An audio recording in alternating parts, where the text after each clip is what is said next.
So for this video, we're going to be talking about all the books I've read since I got my Kindle Paperwhite back in October of 2023. This was a gift from Jamie. He bought it for me for my birthday. It was during Amazon Prime Day, so luckily he got it on sale. It was a bundle. It came with the wireless charger, a regular charger, this agave green case, and I absolutely love it. I take this with me almost everywhere, and I would take it to me out whenever I'm hanging out with friends and hanging out with family members, but I know it's not appropriate, but that is how much I love this thing. And so how we're going to do this is I'm going to go through every single book in the order that I read them, and I will be giving them a rating. And there may or may not be spoilers depending on how I feel about the book, because while I'm giving the ratings, I'm probably going to also explain why I gave it that rating, which is where the spoilers might come in. So I have this notebook of all the books I've read and their ratings right next to it. I already developed this list, I think 2 days ago, just to make sure I knew what to talk about. So the first book that I read back in October when I got this Kindle was Kissing for Keeps. It's one of those like indie ebooks. It was part of my Kindle Unlimited subscription because when I got this Kindle, it came with 3 months free trial of Kindle Unlimited, and I absolutely made sure to use it. Although I didn't read as many books as I thought I would, but I felt like I was reading so many books so fast. Like, I'm pretty sure getting this Kindle made me read more books than I've ever read since leaving high school, which was like 5 years ago. So Kissing for Keeps was a very simple book. I want to say it's like one of those thinner books, but obviously I don't know because I read it on my Kindle. But the premise is pretty much this girl rekindles her love for a guy from college after she realizes that her sister's marrying like his brother or something like that. And so they have to go out and fly to Italy, either Italy or France. I want to say Italy. And the wedding's out there and they have to work together to make sure the wedding works. And they never ever told her sister that they were ever together. I forgot why it mattered, but like apparently it was a big deal. It's a very simple book. It was a very easy read. And to get back into reading, I'm very glad I chose Kissing for Keeps because of how easy it was. I didn't feel like it dragged at all. I didn't feel like it made reading boring. It was a perfect first book getting back into reading with the Kindle. By the way, I do have an unboxing video for this Kindle, and I do have a full review of the Kindle and like everything that it has, entails, how I have it set up, like the sizing, the font, everything. I'll link them down below and you can check those out after you watch this video of all the books I've been reading. And so before I forget, Kissing for Keeps, I gave a 5 out of 5 just because I had such a great experience with it. It's a very simple read, but 5 out of 5 because it gave me a good experience. That's it. So the next book is The Subtle Art of Not Giving a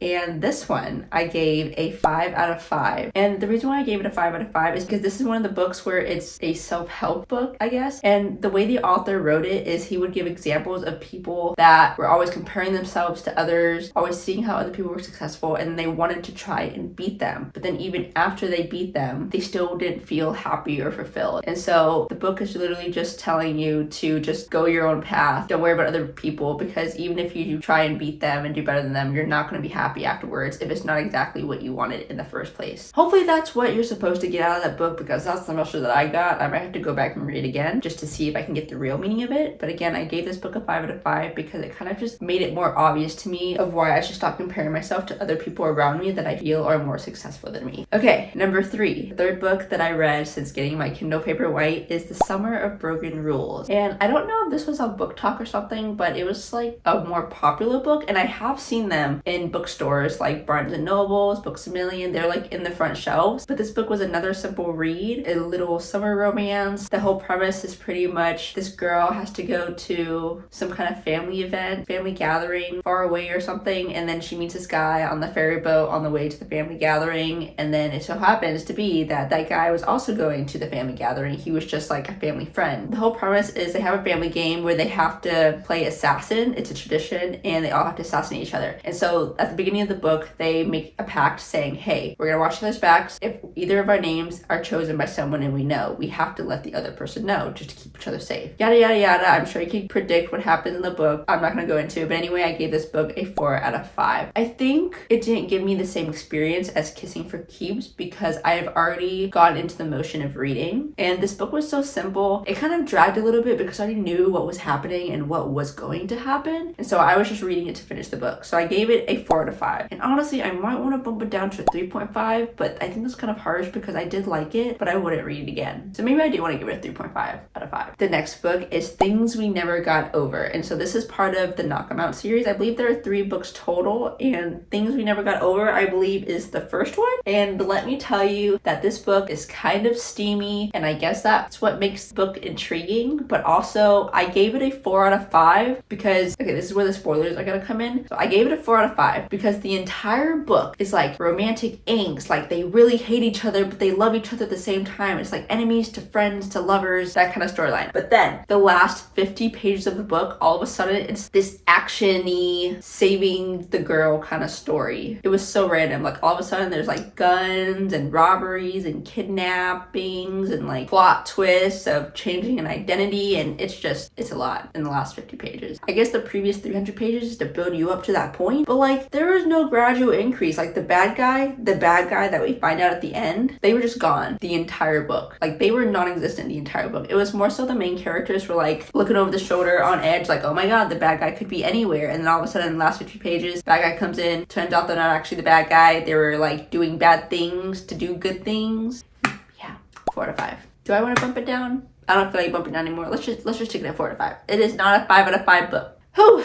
Okay, book number 5 is The Hunger Games. So The Hunger Games, I've heard about it since I was in elementary school. All of my good friends have read it. They all told me it was good. Even my uncle told me it was really good and I should read it, and I never did until I got my Kindle Paperwhite. Let me tell you, this Kindle Paperwhite has changed me as a reader. I'm reading so many books that I would have never picked up before. So The Hunger Games. I watched all the movies first, obviously, because it's so much easier to watch movies than to read books. And The Hunger Games book definitely gave me a lot more details into the movie, and everything made so much more sense. Like, why were these characters doing this? And then I missed all these little details where whenever I read it and I think back to the movie, I'm like, oh my god, that did happen in the movie, but I didn't realize that was like on purpose. But The Hunger Games, it was really good. I liked that it was just one plot. Katniss has to try and survive the Hunger Games. She's trying to help Peeta survive with her, and then they win. So I gave that one a 5 out of 5 because it was very good, easy read with a lot of action, mystery, and cunningness. Because of her and Haymitch like working together secretly, mindfully. I don't know. They have some kind of like telepathy magic going on in their heads. So yes, 5 out of 5. Next one, Catching Fire. Catching Fire and Mockingjay, I actually only gave it 4 out of 5 just because The Hunger Games, the first book, it was so linear. Like you know exactly what was happening. You know exactly where this was going. But then Catching Fire, Mockingjay, it started going into like all these extra details, the plot twists, the background workers and stuff. And then you trying to like figure out who's who. Like it's just too much thinking. I liked how The Hunger Games was just straightforward. You knew who everyone was. You knew what everyone's purpose was. It was easy. Catching Fire and Mockingjay, there was too many details. Too many details. Obviously, like I liked the way it ended. It all came together very, very well. But if I were to rate them individually as books, then I would give Catching Fire and Mockingjay 4 out of 5s. A series as a whole, 4.5 out of 5. Just taking the average of all my readings. I like the series. I don't think I'd ever read again. I'm not exactly one to reread books unless I feel like I'm going to gain value out of reading them again. Like, oh my god, I love this book so much, I have to read again. Not a lot of books do that for me. And The Hunger Games and Catching Fire and Mockingjay definitely aren't one of those. The next book is Red, White, and Royal Blue. So they made a Netflix show of this book, and because I saw the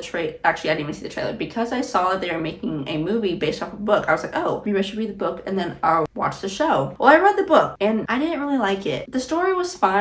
It's just the way the author wrote the book is what I didn't like. So I actually gave this book a 3 out of 5. And the main reason is because this book dragged on so much. The way the author wrote it is they made it to where every time they sent emails back and forth, because it's two guys like sending emails across the globe, like one's in England and the other one's in the US. And this writer literally had pages and pages of what their emails were back and forth. You're just reading about these two guys just emailing each other like love poems, love letters, complimenting each other and all this stuff. And let me just tell you, I wanted to get into the story, but I guess that was part of the story, but it made the book so hard to read. I had to put it down so much, and it took me so long to finish the book. I kind of almost didn't even want to finish the book, but I felt bad, so I read it anyway. So the fact that I had to finish a book because I felt bad that I didn't want to finish it means it wasn't that great. I just wish the author wrote it a different way, made it the storyline go along a little bit more, and didn't make me read all of these emails back and forth. The last two books, we have 9 and 10. The last two books are really, really good. 5 out of 5, both of them. So number 9 is The Millionaire Fastlane. And this book, I've already mentioned it in my past vlogs. I think I've mentioned it twice now on this channel, but I'm gonna mention it again because it is a really good book. The Millionaire Fastlane was recommended by Ali Abdal. He's one of the most productive people online. He's a productivity YouTuber. He recommended The Millionaire Fastlane because it teaches you, because it pretty much makes it obvious to you and shows you exactly why you should not be working a 9-to-5 job and exactly what you can do to think of ways to build your income and become a millionaire faster. Not quick, quick but faster. So after reading this book, I'm like rethinking my 9-to-5 job. He literally exposes all of the ideas behind what a 9-to-5 job is and exactly what you're doing to your life and how you are getting a negative return in your time. But anyway, there's a lot to go into that book, so I really think you should read it, The Millionaire Fastlane. It's a really, really good book. It might start getting a little technical towards like the last half of the book, but it's still useful information. Now, The Millionaire Fastlane is a book that I would reread over and over again because there is so much value in the book I will need to continuously keep going back to make sure I am on track, reach my goals, and get to where I want to be. And also, whenever I get to a certain level of wealth, this book will help me continue to maintain that wealth and grow that wealth still. Now, the last book is 100% a 5 out of 5. It's simple. It is a fictional book, but you can get a lot of wisdom from it. It's another book where they give you lessons that should be obvious, but they're not until you read it or see it. There's a lot of wisdom in there that I think you should read. So The Alchemist, I don't even know the author's name. I really should start putting the author's name on these things, but The Alchemist, it's, I want to say like 180 pages, and